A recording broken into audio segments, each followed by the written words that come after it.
Il a frappé comme une puissante tempête post-tropicale, laissant des abris qu'un dirigeant local compare à une zone de guerre.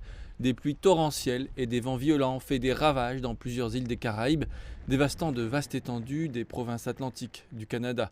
C'est comme une zone de guerre complète, a déclaré Brian Button, maire de Port-au-Basque. Des inondations généralisées, des dizaines de maisons détruites, des arbres déracinés, des routes emportées, des lignes électriques tombées.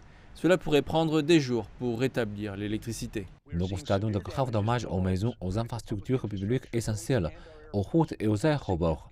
Un nombre important d'arbres sont tombés dans toute la région.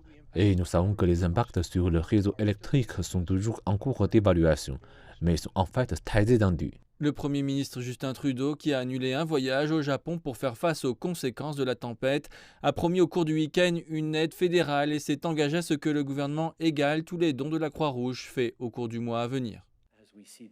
Alors que nous voyons les images de maisons tombées en mer, de vagues détruisant des biens et des bâtiments, notre première pensée doit être pour les gens, pour nous assurer que les gens restent en sécurité.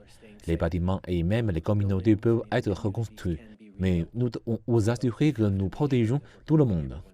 Le Premier ministre a également annoncé que l'armée serait déployée en Nouvelle-Écosse.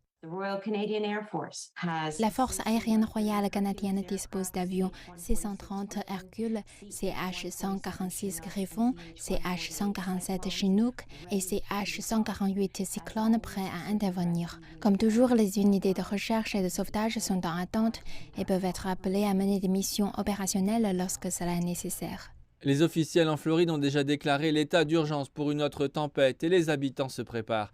La tempête tropicale Ian est actuellement au centre des Caraïbes et on s'attend à ce qu'elle se transforme en un ouragan majeur frappant peut-être la côte ouest de la Floride mercredi ou jeudi. L'eau en bouteille se vend dans les magasins alors que les files d'attente se multiplient dans les stations-service. D'autres cependant profitent encore de la plage, les surfeurs profitant d'une houle plus importante que d'habitude. Mais la péninsule risque d'être frappée mercredi ou jeudi de cette semaine par ce qui pourrait bientôt devenir l'ouragan Ian. La NASA aussi, ne prenant aucun risque, a été contrainte de reporter la tentative prévue mardi de lancer sa mission Artemis vers la Lune en raison de la tempête à venir, ceci pour la troisième fois.